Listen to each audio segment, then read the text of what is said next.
In this video, I'm going to show you how to use and program an indoor mechanical timer. I'm going to go over the features, and I'm going to show you the difference between the indoor and the outdoor mechanical timer.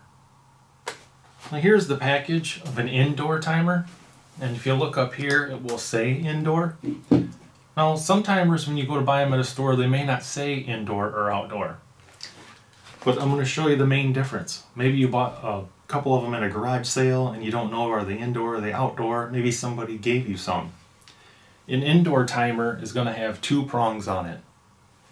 Now if you look at this outdoor timer, see how there's 3 prongs? It has the ground prong for that.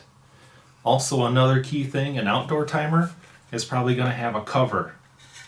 Even though the mechanical side of this timer is the same as an indoor, this outdoor one has the 3 prongs and a cover, and that's going to prevent water from getting into this timer. So that's the difference between the indoor and outdoor timers. If you're going to buy a new timer, you're going to want to look to see if you have CFL bulbs, and on this one it is CFL compatible. So that's just one thing that you may want to take a look at. Another thing, see how this one here only has 1 plug? They do make them that have 2 plugs.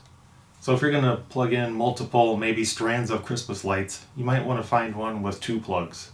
If the single plug is good for you, this one here is one of the cheaper models. So I'm going to go over the programming of the timer. You see this time now arrow? That never changes. That arrow is always going to be right there. And you rotate the dial in order to the time of the day it is currently. Now you see how this is kind of dark and this is light? The dark means PM, the light is AM. So right now, let's say it's 11 o'clock. You just line up that arrow right there with the 11 AM. And then you need to plug it in. If you don't plug this in, the time is not going to keep up to date. In order to program this timer, when you take it out of the package, it comes with all of these pins down.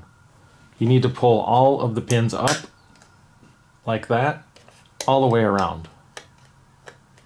To program this, I'll use the example that I have my Christmas tree lights plugged into it, and I want them to come on at 4 p.m. when I get off of work.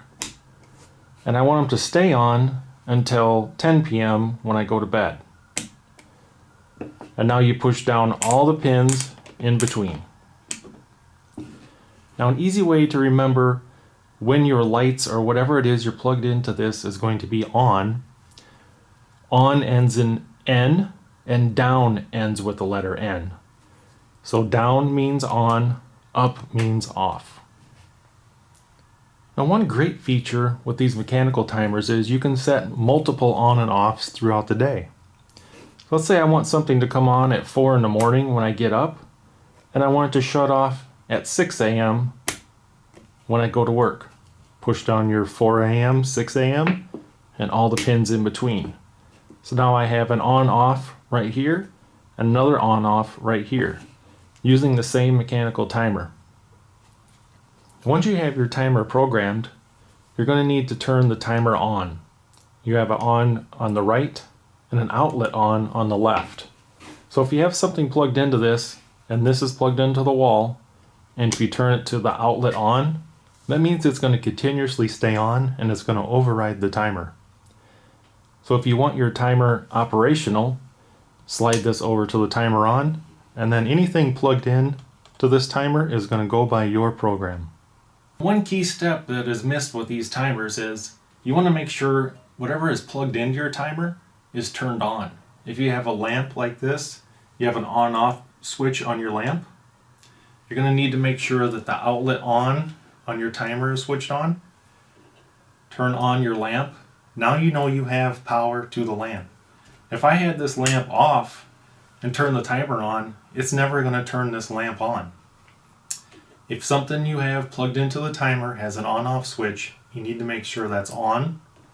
And now you can turn your timer over to the timer on, which is going to activate the timer. If you're just plugging in like a strand of Christmas lights, there is no on-off switch on your lights. You don't have to do that. But if something has an on-off switch, make sure that's turned on when you plug it into the timer, and then the timer is going to kind of be the on-off switch. Now, the last thing to remember about these timers, anytime you unplug it from the wall, you're going to lose track of the time. You will have to reset the time and plug it back in. There's no internal battery in these timers. I'll put a link in the description on how to get this timer off Amazon. Hope you found this video helpful and informational, and thank you for watching.